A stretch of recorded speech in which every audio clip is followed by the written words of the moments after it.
Once upon a midnight dreary, while I pondered, weak and weary, over many a quaint and curious volume of forgotten lore, while I nodded, nearly napping, suddenly there came a tapping, as of someone gently rapping in my chamber door. "'Tis some visitor," I muttered, tapping at my chamber door. Only this, and nothing more. Distinctly, I remember it was in the bleak December, and each separate dying ember wrought its ghost upon the floor.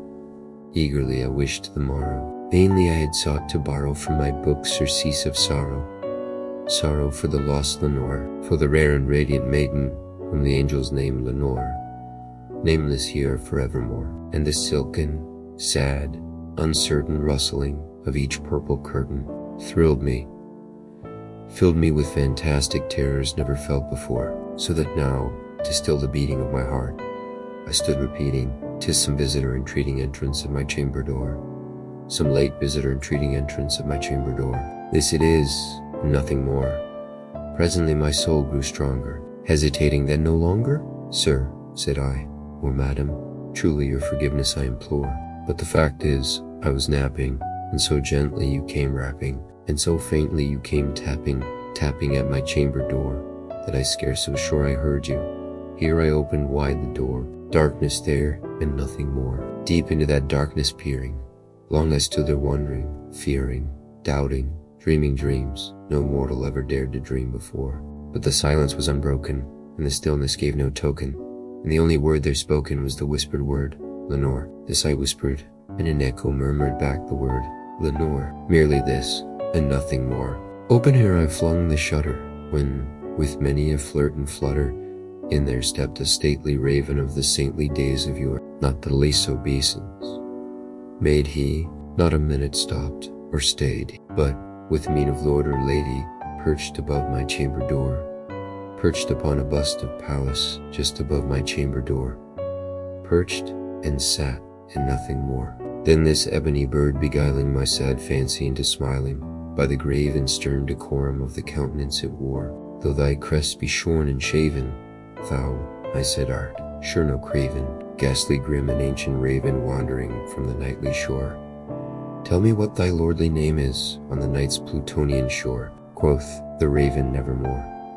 Much I marveled this ungainly fowl to hear discourse so plainly, though its answer little meaning, little relevancy bore, for we cannot help agreeing that no living human being ever yet was blessed with seeing bird above his chamber door, bird or beast upon the sculptured bust above his chamber door, with such name as Nevermore.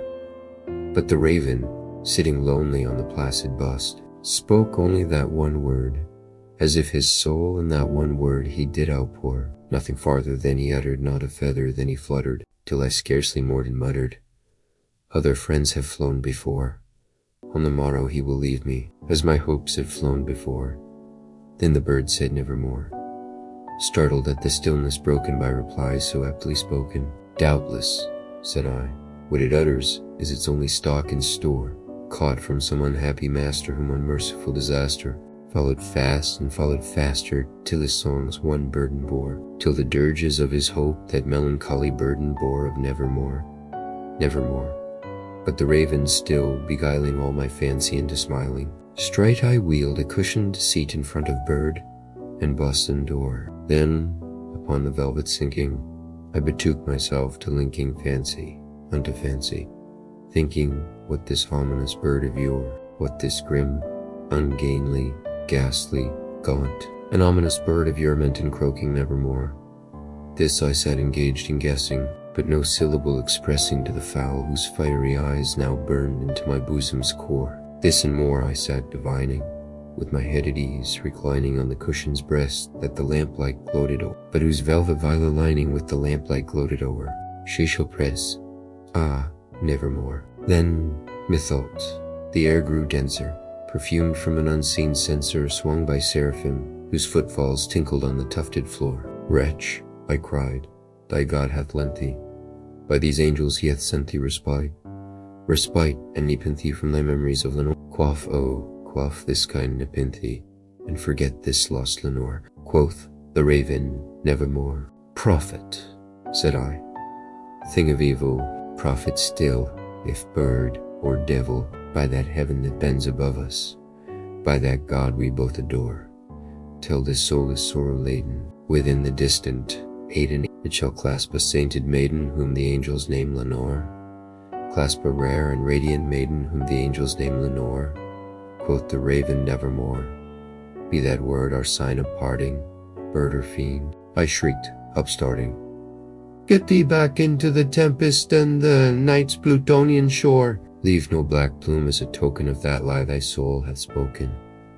Leave my loneliness unbroken. Quit the bust above my door. Take thy beak from out my heart, and take thy form from off my door. Quoth the raven, nevermore.